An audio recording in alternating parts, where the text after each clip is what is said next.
नमस्कार दोस्तों, स्वागत है आपका हमारे आर न्यूज चैनल में। आज है 12 अगस्त, दिन है सोमवार। आज श्रावण माह शुक्ल पक्ष की अष्टमी तिथि है। आइए बात कर लेते हैं आज की हेडलाइंस की। सिरसा में गुरुद्वारा जमीनी विवाद को लेकर चली गोलाबारी, 8 हुए घायल। विनेश फोगाट को राज्यसभा में भेजने के लिए दुष्यंत चौटाला आए आगे।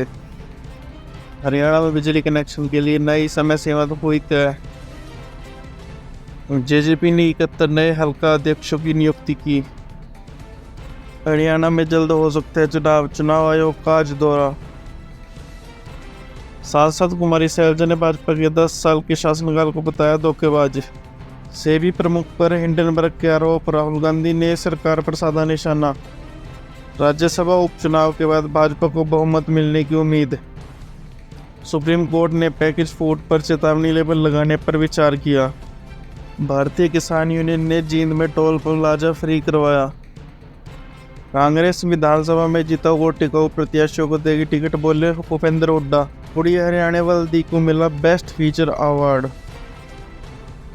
विधानसभा चुनाव से पहले ग्रुप सी और डी की भर्ती प्रक्रिया हुई तेज बारिश से हरियाणा की जीटी बेल्ट में बाढ़ के हालात।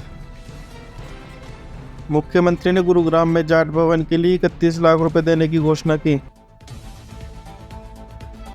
सिरसा के जीवन नगर में नामधारी गुरुद्वारा समिति की 11 एकड़ जमीन को लेकर 2 गुटों में विवाद हो गया, जिसमें सतगुरु उदय सिंह गुट के 8 अनुयायी गोलाबारी में घायल हो गए।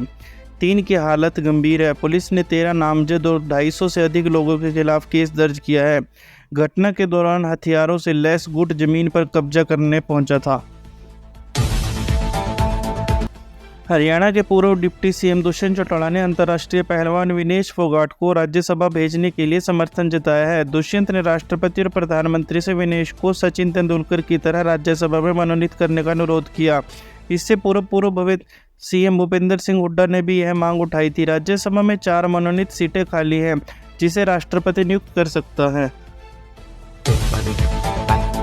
हरियाणा विद्युत विनियामक आयोग ने बिजली कनेक्शन के लिए नई सीमा समय निर्धारित की है। मेट्रोपॉलिटन शहरों में उपभोक्ताओं को 3 दिन में, नगर क्षेत्रों में 7 दिन में और ग्रामीण क्षेत्रों में 15 दिन के भीतर कनेक्शन मिलेगा।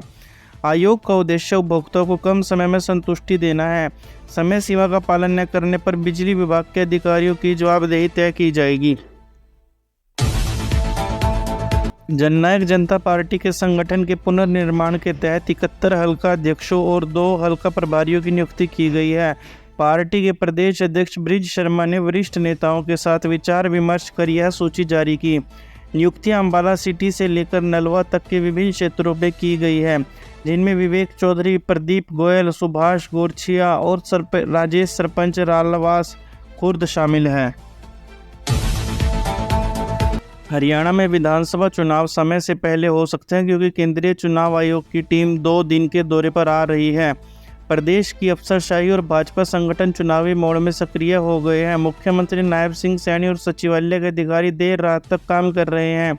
मौजूदा सरकार का कार्यकाल 3 नवंबर तक का है, लेकिन अक्टूबर में चुनाव संभावित हैं।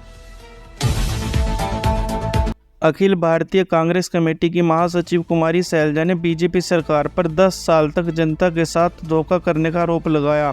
उन्होंने कहा कि सरकार ने भ्रष्टाचार को बढ़ावा दिया है और खिलाड़ियों पर राजनीति की जा रही है। विनेश फोगाट के मामले पर सरकारी तंत्र की विफलता बताया।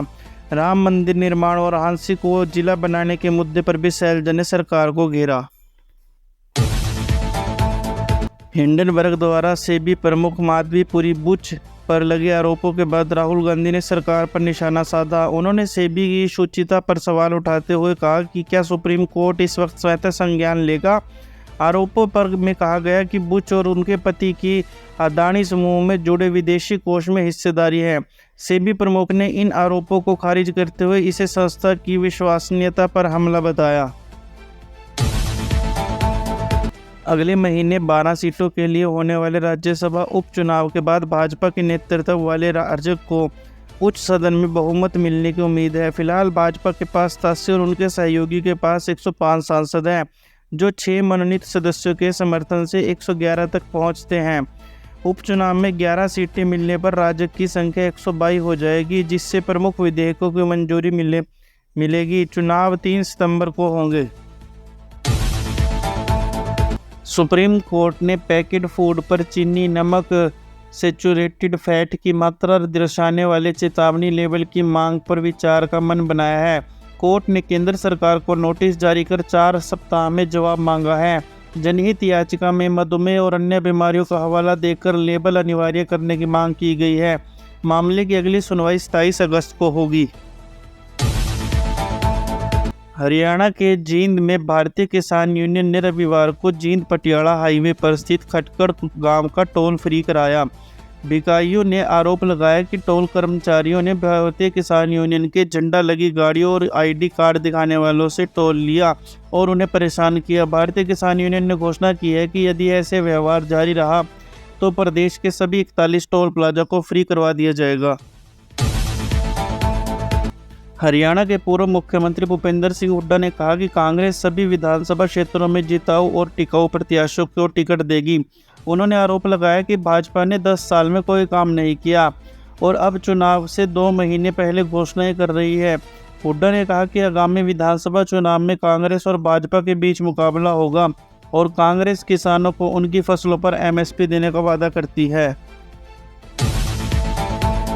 कुरुक्षेत्र विश्वविद्यालय में हुए 7 दिवसीय अंतर्राष्ट्रीय हरियाणा फिल्म महोत्सव में कुड़ी हरियाणे वल्दी को बेस्ट फीचर फिल्म का अवार्ड मिला। राहुल राय को बेस्ट एक्टर, दीपिका सिंह को बेस्ट एक्ट्रेस और अभिक दास को बेस्ट डायरेक्टर का खिताब मिला। बेस्ट अंतर्राष्ट्रीय फीचर फिल्म द डाइवर्सिस ऑफ केसबेला को मिला। हरियाणा सरकार ने विधानसभा चुनाव से पहले विभागों में खाली पड़े ग्रुप सी और ग्रुप डी के अधिकांश पदों को हरियाणा कौशल निगम रोजगार के माध्यम से भरने की योजना बनाई है। वर्तमान में HKRN के जरिए करीब 40 श्रेणियों में भर्तियां की जा रही हैं, जिनमें अधिकतर अध्यापक, इंजीनियर, कंप्यूटर ऑपरेटर और कानून विशेषज्ञ शामिल हैं। हजारों और पदों पर जल्द ही भर्तियां शुरू होगी। पहाड़ी और मैदानी इलाकों में हुई भारी बारिश से हरियाणा की GT बेल्ट में बाढ़ के हालात बन गए हैं। अम्बाड़ा में मारकंडा और टांगरी नदियों का जल स्तर बढ़ने से कई गांवों पर खतरा मंडरा रहा है। यमुनानगर के 57 गांवों में पानी भर गया है और फसलें डूब गई है। अम्बाला यमुनानगर हाईवे और अम्बाला दिल्ली हाईवे पर भी पानी भरने से यातायात बाधित है। CM नायब सिंह सैनी ने गुरुग्राम में जाट कल्याण भवन की आधारशिला रखते हुए 31 लाख रुपए की वित्तीय घोषणा की। उन्होंने कहा कि यह भवन समाज के सभी वर्गों के लिए उपयोगी होगा और दूर दराज से आने वाले लोगों को भी लाभ पहुंचाएगा। पार्किंग के लिए जमीन की मांग पर उन्होंने हरियाणा सरकार की नीति के अनुसार इसे पूरा करने का आश्वासन दिया।